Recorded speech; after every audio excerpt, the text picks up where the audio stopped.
Welcome to Sunshine TV.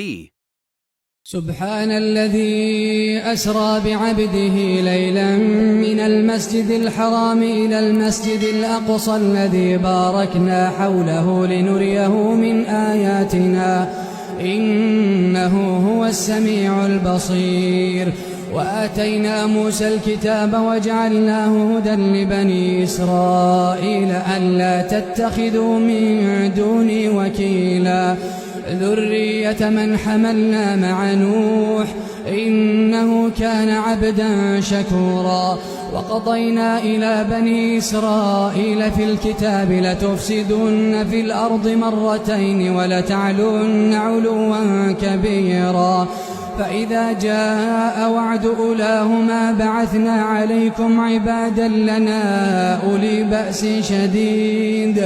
أولي بأس شديد فجاسوا خلال الديار وكان وعدا مفعولا. ثم رددنا لكم الكرة عليهم وأمددناكم بأموال وبنين وجعلناكم أكثر نفيرا. إن أحسنتم أحسنتم لأنفسكم وإن أسأتم فلها. فإذا جاء وعد الآخرة ليسوءوا وجوهكم وليدخلوا المسجد كما دخلوه أول مرة وليتبروا ما علوا تتبيرا. عسى ربكم أن يرحمكم وإن عدتم عدنا وجعلنا جهنم للكافرين حصيرا. إن هذا القرآن يهدي للتي هي أقوم ويبشر